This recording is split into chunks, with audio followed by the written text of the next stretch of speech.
Hello and welcome everyone to the 39th week of the Monday Night Wars. This is July 1st, 1996, the 42nd episode of Nitro, but the 39th week they go head to head.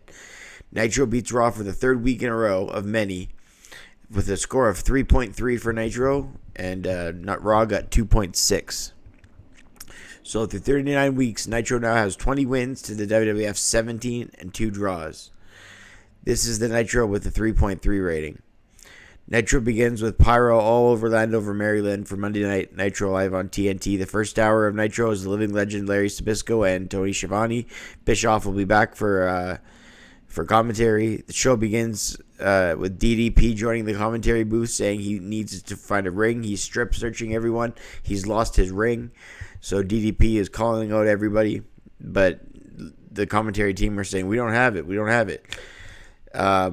One word that was prophetic is Sabisco says to the main camera, he says, there will be a new world order this Sunday. So that's the first time anyone used that phrase. There will be a new world order this Sunday. It was a prophetic claim by the living legend Larry Sabisco. Schiavone talks about being live almost from the nation's capital in Landover, Maryland on TNT. We open with Harlem Heat versus the Steiner brothers for the tag team titles. Harlem Heat are the new tag team champions after last week's triangle match. The Outsiders interfered, and the Harlem Heat ended up defeating Luger and Sting in the triangle match. And the Steiners get not really a return match, but they get another chance at the titles here as Harlem Heat comes out defending the titles. Steiners get a great ovation. Scott Steiner and Booker T start on the ring. A fireman's carry takeover by Steiner to Booker T. A leapfrog, then Booker with knees to the midsection. Booker runs a boot into the corner and a belly-to-belly suplex by Booker T by Steiner. Steiner then a military press to the canvas floor.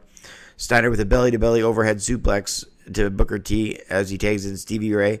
Stevie Ray comes back in, and Rick is tagged in at the same time. So Rick Steiner and Stevie Ray go at it. Rick with a crossbody takeover and a back body drop by Stevie Ray to Rick. Rick then jumps off the top turnbuckle with a superplex and a near fall.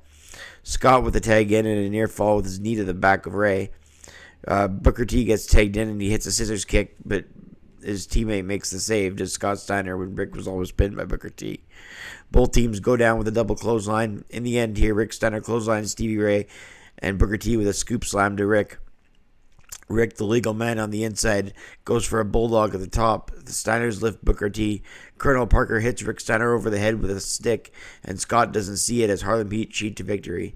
In the end, 10:49, Harlem Heat retain the titles. A great match between the two teams to open up the show. I rated it 3 stars. The Four Horsemen cut a promo and rubbed salt in the wounds of Savage, and all the ladies got a chance to talk. All the guys, too. All of them cut respective promos. Next up, Kurosawa took on the Disco Inferno. The Disco Inferno's been interrupting matches lately with his disco dancing. He says people want to see him dance. Kurosawa ties up Disco, getting him in the corner, a side head kick, and then a chop, and then a side slam. Disco Fever hits the theme, and a Disco Inferno lookalike walks down the ramp. And Kurosawa is distracted, and then the disco ball drops from the rafters, and Disco Inferno takes the disco ball and smacks Kurosawa in the head as Kurosawa is looking at the entrance ramp for the second Disco Inferno walking to the ring. So he's distracted by that, and Disco Inferno whacks him with the disco ball and gets the victory, and he's going to Bash at the Beach, they said. I believe he takes on Dean Malenko for the Cruiserweight title. I could be off on that, but he is going to Bash at the Beach, so he faces somebody. I believe that's who he faced. DDP versus Scotty Riggs. Scotty Riggs comes out to the dumbest theme ever. American males. American males. That's all it says. DDP comes out and he's checking everyone for his ring. Like he's Ace Ventura. You know when Ace Ventura used to check everybody for their ring on the hand? That's what DDP does. As he comes to that aisle, he checks the security guards' fingers for a ring. He checks the fans. He's asking the fans if they took his ring. DDP kicks away at Scotty Riggs. DDP gets a crossbody and a slapped on an abdominal stretch. The old Wilbur Snyder would be proud. He originated the abdominal stretch. A jawbreaker by DDP to Riggs. DDP spears him into the ropes. A pump handle slam and then a backbreaker, a DDP thrown to the floor by Scotty Riggs. He had a springboard crossbody to the outside of the middle rope, did Riggs, but back in the ring, he tried to scoop slam DDP, but instead he landed on his feet, and DDP hit the diamond cutter and got the victory at 5:42. DDP had his cool theme, but he didn't have the self high five part. So I rated that a star and 3/4.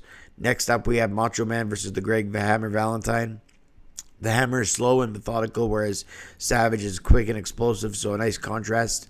Both men trapped in the corner. Savage is wearing war paint on his face.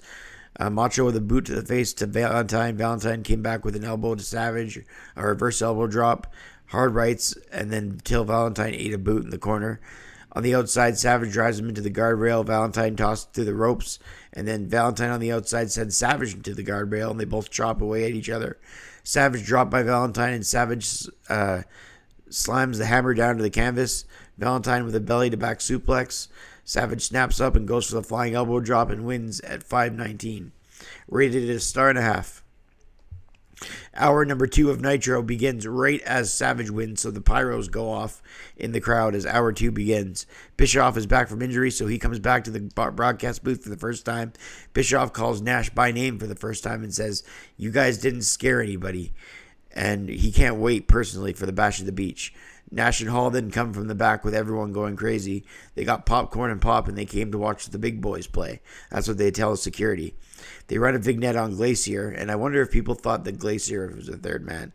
Just because they always run the Glacier ad, coming soon to July to WCW, and they kept running that ad right after the Outsider segments. So I wonder if they did that on purpose to make people think, is Glacier the third man? Because they hadn't seen Glacier yet. They didn't know it was going to be a bad gimmick. The Undertaker, who knew that was going to be a good gimmick until it happened.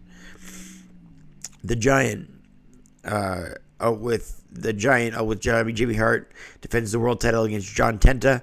Tenta and Giant just work a big man match here. They chop away, put their boot up to choke the other, slam their body weight into the corner. It's the same old formula.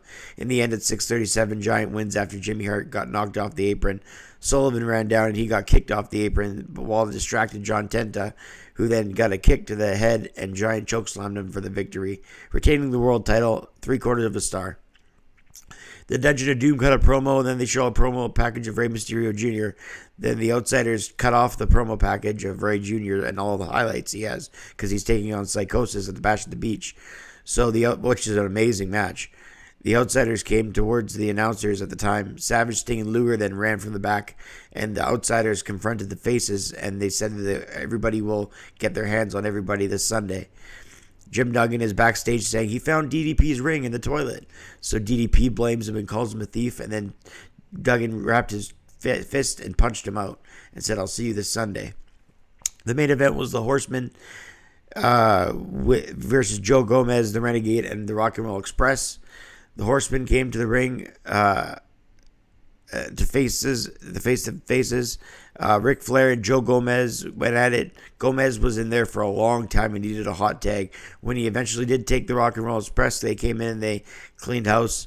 Mongo comes in running elbow on Gomez. Arn came in torquing the arm. Gomez finally takes to the Renegade. He drops Flair. The Rock and Roll Express try to take advantage. But Mongo pushes the Renegade off the top from behind everybody, and Flair gets the figure 4 leg lock, and Gomez taps out at 11:51. I rated the match 2 stars as the Horsemen are victorious. So the show ends with Bischoff speculating on who the third man is, as the Outsiders are being kicked out of the arena, and they are both seen out of the building as Bischoff drops his headset. The Outsiders roll off in a car saying, "See ya in Daytona," as the Outsiders roll off. So this is week 39 of the Wars. Nitro wins 3.3 to 2.6. They start their big, long 2-year streak. This is the 3rd week of that streak. They're now 20 wins, 17 losses, and 2 draws against Raw through the 39 weeks. Quality rating-wise, I rate this Nitro a 6 out of 10 because it had the anticipation of the third man. The Outsiders are in attendance for most of the night. It certainly kept you glued to the TV. You didn't know if the third man was going to show up. I know next week's Nitro will all be different with Hogan back, a new Hogan, and a new World Order. So Nitro is going to get more exciting as the weeks pile up here. For this Nitro, I'm Brett Mix. Don't forget to hit like and subscribe. I'm having a blast with these Nitro reviews. Sorry for the lighting. My power is having problems, so I've got the lamp on right now. But we'll get the lighting fixture soon enough taken care of. See you for next week's Nitro with the new NWO. I'm Brett Mix, and I'm out.